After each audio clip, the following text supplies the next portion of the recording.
Begin first and foremost on my own behalf, on behalf of Margaret, my wife, and my family, to really extend our deepest condolences to you, Angie, and to your family for the loss to you, a husband and a father, but to us, a friend, a man who filled all our lives with joy and laughter. I did not repeat what everybody else has said here, that Frank, despite his integrity, commitment, conscientiousness to his work, his determination to succeed, was also a man full of laughter and joy, a man who made every occasion a joyous one. In many ways, my last recollections especially was when one of his in-laws, in the name of Sam Y, wanted to start making approaches, wondering how to do so, because there was a young man called Alex who was interested with somebody who lived in my compound. And somebody who I was not very eager to part with. And as we started engaging, Frank would make sure that all of us were very comfortable. Frank would make sure that things would move in the right direction. And in fact, there was one time, because it was during that COVID period, we weren't really supposed to be meeting. And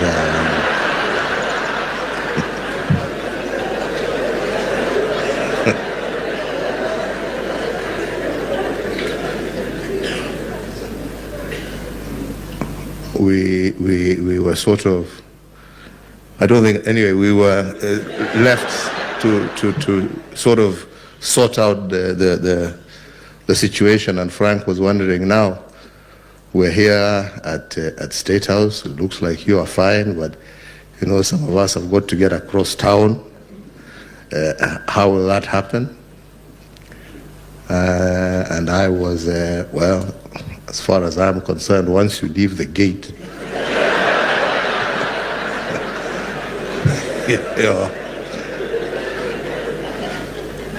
you're in your own territory, because I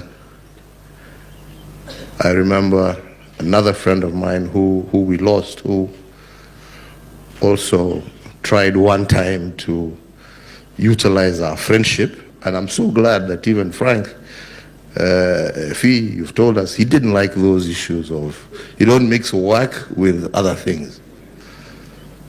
Because, I reminded Frank, that I had a friend of mine by the name of Kasidai Wayaki, who one day was caught by police having overindulged in his uji and tea.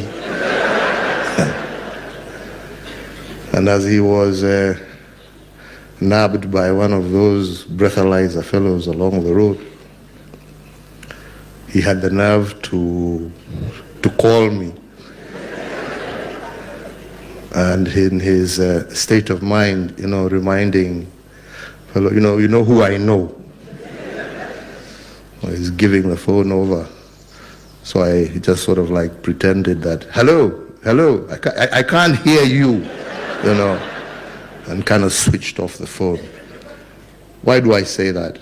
I say that because I recited the story to Frank on that day, and I told him, well, please let us know when everybody is home, and I really hope that you make it in one piece.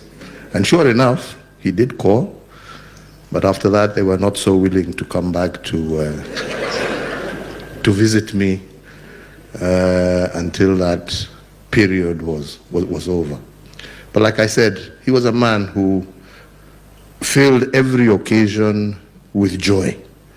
And the way he guided us through all those family functions and everything was with compassion, care, but also making sure that all of us enjoyed ourselves. So it's a friend we have lost. It's a colleague many people have lost. It is a mentor, and it's amazing to see the number of people who we have seen and heard today who owe a lot of who they are today to the inspiration and guidance that Frank gave. As you heard, he was also a member of the Kenya Pipeline Board. And there's a sense of his deep integrity. These were organizations that people thought were cash cows for themselves. Frank and his team, as you've heard, committed to wanting to see these organizations work. Turn that organization into an organization that was draining government resources to an organization that every year was contributing billions into the exchequer. That's the kind of person he was. That is the kind of commitment he had to his work, to his country, to his professionalism.